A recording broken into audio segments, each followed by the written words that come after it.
what's up? I want to show you some differences when it comes to playing craps on a cruise. As you know, I play craps on a cruise to win a free cruise. And while I'm on the free cruise, I play craps to win another free cruise. And it's all about playing craps and winning free cruises. But playing craps on a cruise is a little bit different on a cruise. So let's talk about those differences. Welcome to the Holy Roller. If you're a craps and or cruising enthusiast, then you're in the right place. Today I'm going to show you more about the game of craps on a cruise so we can play in such a way to potentially increase our bankrolls and get that offer for a complimentary stateroom for two on our next cruise. Yes, a free cruise offer. Remember, holy means different, distinct, and devoted, and that's how we roll. So let's get rolling. Hey, what's up everybody? I'm going to show you how playing craps is a little bit different than what you might be used to on a cruise. Now, when we're playing on a cruise, we're playing so we can have time at the table and be able to have an average bet that's kind of high. And so, but betting and the way that craps works on the cruise is a little bit different than what you might be used to at your local casino or in Vegas. So let's talk about those differences right now.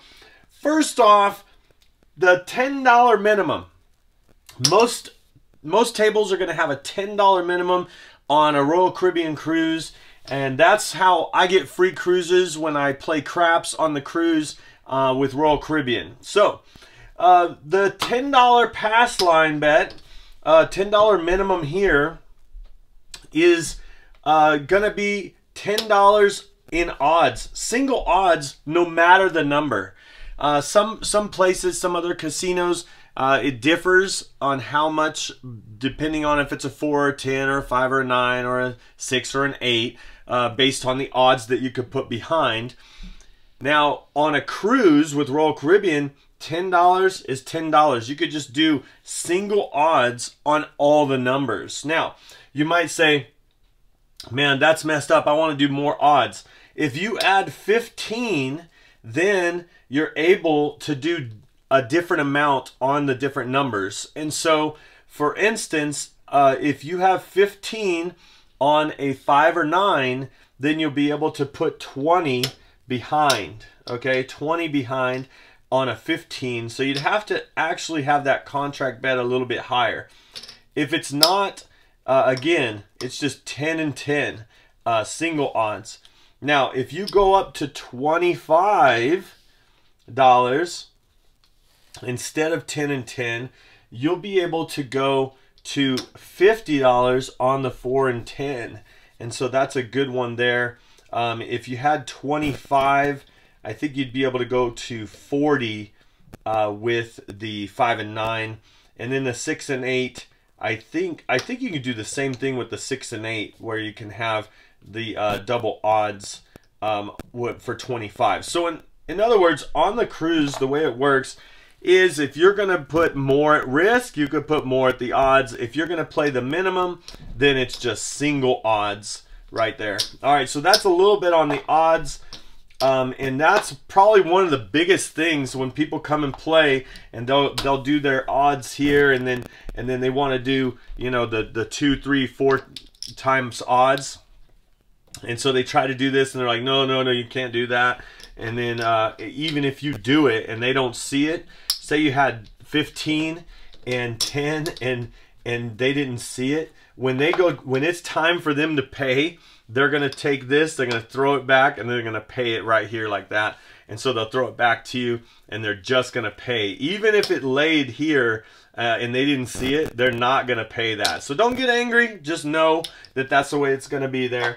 All right, so that's that. So something that is the same is the $12 minimum on. So if you have a $10 table, the 6 and 8 is multiple of 6s. So if it was a $5 table, you could bet $6. It's not 5, but most tables are $10, and so you have to bet. Even though it's a minimum, you could do a minimum bet on a 4, 5, 9, or 10 of $10. But on the 6 and 8, it's multiple of 6s, and it starts at 12. So you could do 12, 18, 24, 30, 36, 42. It just goes up by increments of 6. This one you can do $10, $15, $20. You could just keep going, but multiples of 5. Now on the cruises, $15, 4 or 10 is doable, and you can bet that.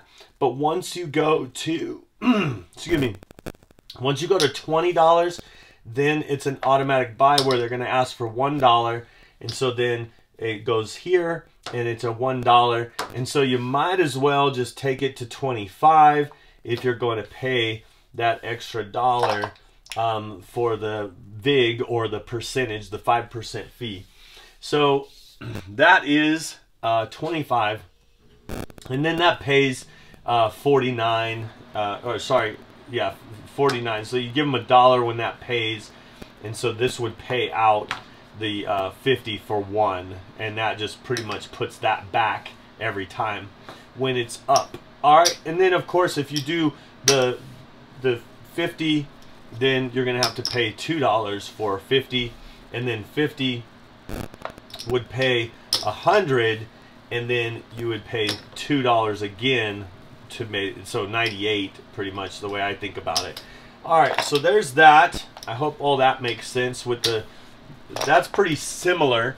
Now here's something, the 5 and 9, whenever you have 5 and 9 on odds, back here it has to be even. So think about an E, and a 5 ends with an E2, so the idea is 5 and 9 have to have even odds. And so that's why we were talking earlier when we were talking about if you go up to 15, you could go to 20, because 15 is an odd number, so 20 is a even number.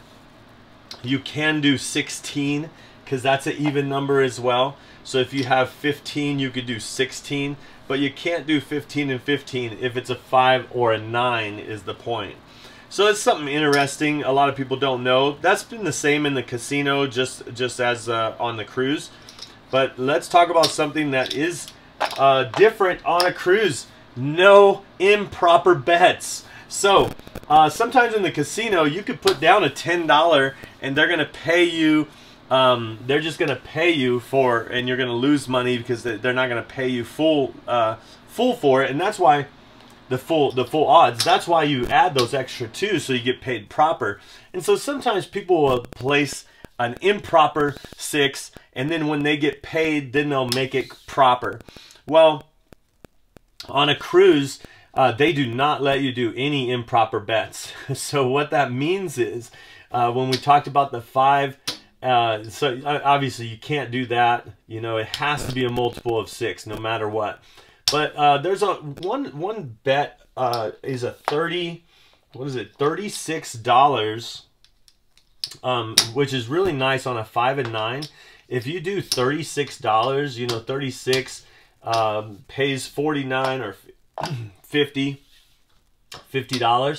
but they will not allow you to do that that extra dollar there because it has to be multiple of 5s. So when you think about it, if you're doing any kind of bets on a cruise on your box numbers here, then it has to be multiple of 5, multiple of 5, multiple of 6, multiple of 6, multiple of 5, multiple of 5. That's one of the biggest differences, I would think, is that you can't really bet improper, or the odds are different. Here's another thing that's really interesting on a cruise, and I will say on these odds, let me say, when we talk about the odds, that goes same thing with the come bet. So if you had a come bet and it travels to the 5, single odds is the only one you're able to do. Unless you add 15, then you can put more. And so that's something that, so it's the same way on the come and on the pass line. Now the interesting part that I was just talking about a second ago, very interesting, is the field on a regular table, any casino. If there's a $10 minimum table, your bet in the field is a minimum of $10.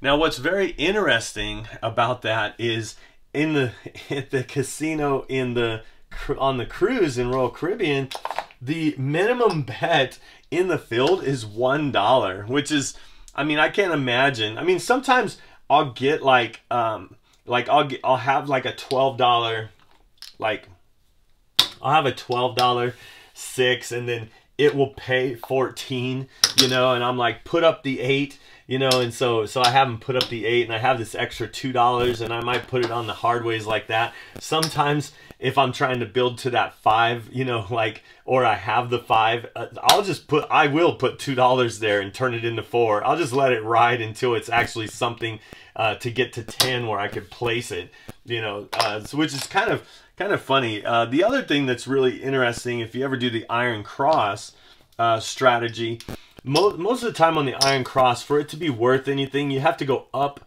a unit here for the minimum. So if you had a 12, 12, and 10, and then you put the minimum of 10 in the field, and that's the way it happened, something that's very interesting is that would happen like in a regular scenario. You're only gonna make $10, or if you lose the lose the field, you're gonna get paid a difference of $4. So every roll, if you had the Iron Cross, every roll except for a 7, it covers every number except for 7, and you would win either $10 or $4.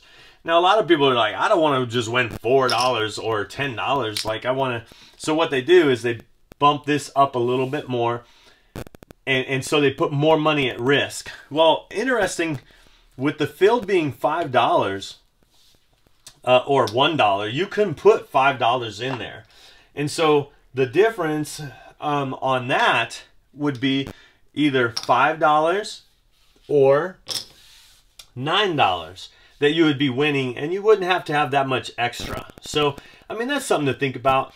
And so sometimes when I'm doing the Iron Cross, if I'm doing the Iron Cross and I do it with the $5 like this, when I get that payout, if I lose the field, if it's a 5, 6, and 8 and I lose the field, I'll replace the field, and then I'll take this up a unit, and say it happens again.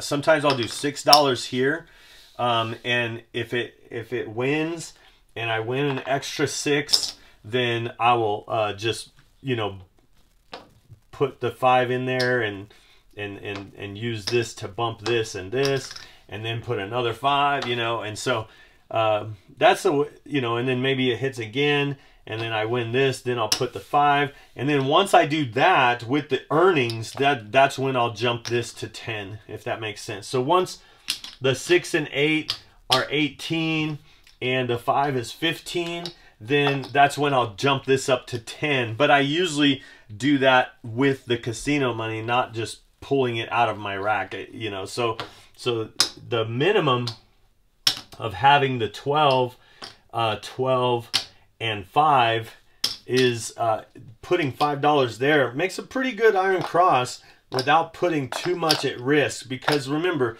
it pays on every number except for that 7, and eventually that 7 does come and you lose all this. So that's something to think about when you're betting on the cruise and playing craps on the cruise. That's a little bit different. And the other thing I think that's hugely different is when you're doing the dice and rolling the dice. Whenever you have the dice and you roll them, if they both don't hit the back wall, they're gonna call no roll. Like if it rolls and there's only one that hits and the other one doesn't, in a regular casino, they'd be like, they'd still call it, and they'd say, hey, make sure to hit the both, you know, they let you get away with it. On a cruise, if you throw them and the other one, they'll just say no roll, no roll. Like, they'll say it so fast, like even if it doesn't look like it's gonna get there, no roll. Like, they don't even let it stop. They just say no roll.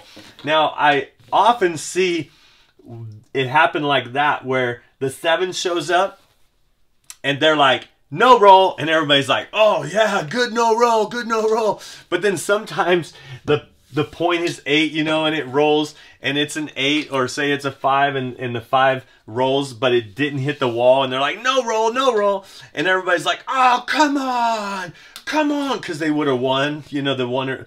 And so there's a couple of things I see that happen with that. And I don't know why, it just happens, but they'll say no roll on a 5. And then the person that's rolling, they'll roll it back, and it'll just hit a 5 again, and it's pretty awesome when that happens. But also the same thing happens too, is they'll go and it won't hit, and they'll say no roll, and it's a 7, and people are like, yeah, right, that's awesome. And then they roll it back again, it hits the wall, and it ends up being a 7. So those are something to think about when you're playing craps on a cruise. Is know that if both the dice don't hit the back wall, they're going to call no roll. And sometimes it's in your favor, and sometimes it feels like it's not in your favor. But if you're the one throwing, just, you know, make sure to grab them, make sure they both hit the back wall. There's a lot of times people try to barely get them to touch the back wall, like barely, like stop right before the wall, and sometimes they will call no roll when it looks like it's so close, but they're like, no roll, and you're like, wait a minute. And so that's what I think. You just be prepared for that when you're on a cruise. And yeah, both dice hitting the back wall, and the odds are probably, the single odds are probably the biggest differences while playing on a cruise. And then I think the other one would be the dollar field bet, the dollar field. And then I would say it's not necessarily different on a cruise. They just don't have any bonus bets. Like there's no ATS, like all tall small. There's no repeaters. There's no fire bets. There's no any extra bets. Now all cruises that I've been on with Royal Caribbean, they do hopping bets, even if it's not printed. So some of them have it printed, and you can say, I want to hop the bets. And so that's like a single bet, and it's, you know, $1 minimum on the hop. And on the middle here, you could do dollars. But yeah, they don't have any bonus bets or anything like that. So yeah, you'll be hearing people talk about when they're rolling, they'll have a long roll, and you know, they've hit every single number, and they're like, man, I wish they had the ATS. I wish they had the ATS. And even though if you wish they had the ATS, if they're rolling for that long, you could have made money if you were betting. And so the other thing I do want to say about what makes it different on a cruise versus a regular casino, there's a couple different things. One is the people that you're playing with are you know, they're on vacation, they're on a cruise, they're having a good time, and so it seems to be more. If you ever been to Vegas or maybe other casinos, people seem to be kind of I want to say depressed or maybe desperate, or maybe they're just like really focused and really very somber at the table. When you're on a cruise, everybody's having fun. It's my favorite place to play craps is on a cruise, because everybody's on vacation. They have their vacation money, and they're having fun, and they're relaxed, and they're on a cruise, so they're having a great time, and so it's really cool. That's the pro, or a really good thing about doing craps on a cruise. Now, the other thing that's maybe not the best on a cruise is a lot of times the dealers are learning, and so you have to make sure you know what they're supposed to pay, and you have to watch, because they might pay you wrong, because the dealers are still learning. The people that know what they're doing is the stick person and the pit boss. But the pit boss that's usually in the middle, they're not there all the time because they leave, and so sometimes there's just 3 people there, and the stick person is the person that you have to make sure that you tell them, because sometimes if you tell the dealer here, hey, you need to pay me this, they won't know what you're talking about, and they're gonna listen to the direction of the stick person. and so the stick person will tell them what to do. So in other words, it's really interesting because there'll be a payout and they'll say, like on a box number, they'll say, hey, pay them 14, or, you know, usually whenever they pay, they start here and they go around. So they do that as well. So say everybody had a bet on 9 and the 9 hit, they would pay this person. They would just go down the line. And then the stick person, if there was like some of the hard ways, maybe there's an 8 hard, so they would pay the 8 like that. And then after that's done, then the stick person always will pay the hard way, and they'll say, pay them this, pay them this, pay them this, whoever has the hard way. Well, the people, the dealers that are over here, a lot of times they're learning. So if you know that going into it, so one time, I'll tell you one bet that they just could not understand. And so I had a $12 bet, and it would hit, and they would pay me. They'd say pay me 14, and they'd say give me $1 because they want to pay me 15 for one. But I'll throw this in, and I'm like, take it to 30. And they're just like, what do you mean take it to 30? You don't have enough to take it to 30. And so they're paying me 14.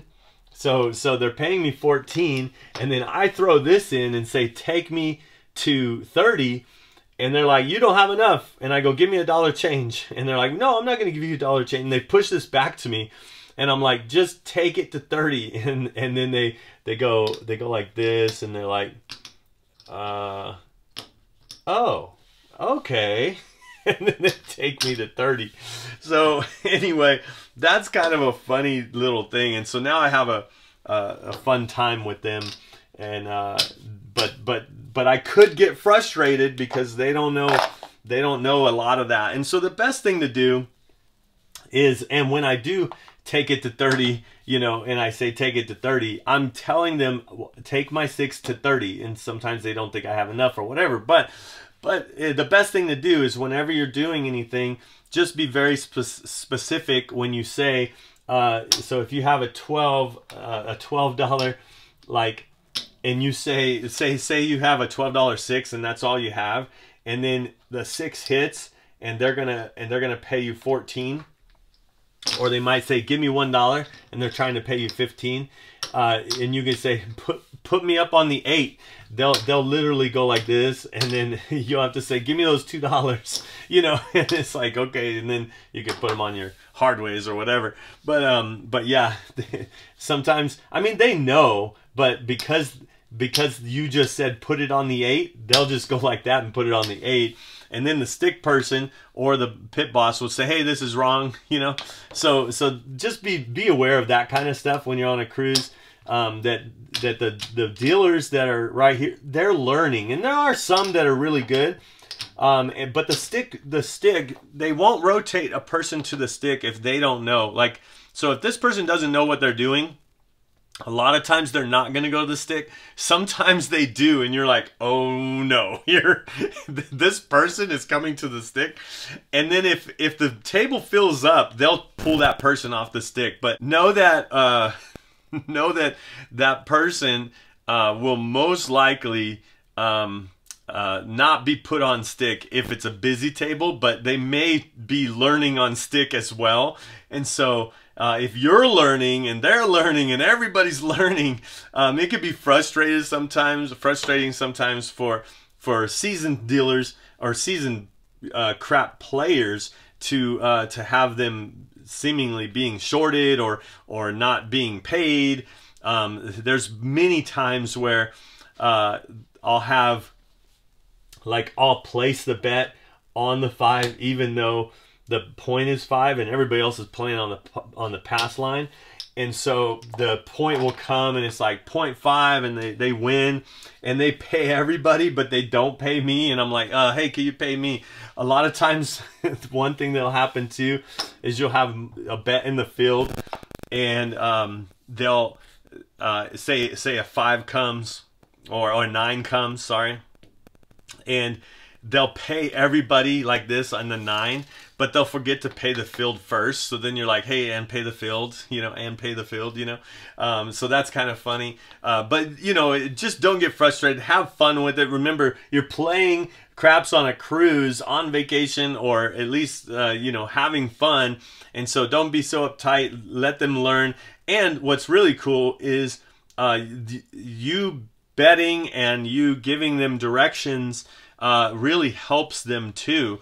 And it's not rude. I mean, they love it, because sometimes I'll be like, you know, pay the field first, then pay everybody else. And if I'm playing in the field often, I'm like, pay the field first and then pay everybody else. You know, I'll say it pretty nice, or I'll say, take the field first, then pay everybody else. And I'll put my money like that. I'll push it onto the line so that they can know, hey, what's that? And that's my field bet that I lost that you didn't take. And then I'll just be honest, sometimes they don't see it, and say a 6 came and they didn't pull it, and I don't say anything because I don't want to interrupt the game. And then it comes again and it wins, and then I go, hey, this is for the dealers. You know, anything they miss, I would just tip them, you know, and or I'll do a bet for them. You know, I'll be like, all right, hey, $5 on the 5 for the dealers, and they're like, oh, thank you so much. And they're like, think I'm generous, but I'm just not taking the money that they didn't take when they were supposed to take it. So anyway, that's a little bit of the differences. I hope it makes sense. I hope this makes you excited for playing craps on a cruise, so that you can win, right? Win a free cruise. Not only win at craps, but play and stay at the table for at least 1 hour. If you're going to play a session, make sure it's at least 1 hour so that you get good points for it, so it can earn towards your next cruise. And so, hey, until next time, see ya. Wait, before you go, one more thing. Like, share, subscribe, hit that notification bell, and become a holy roller with me so I could see you cruising and rolling at a craps table soon. Oh, hey, and check this video out for more tips and tricks on how you can get that offer for a free cruise. Thanks for watching.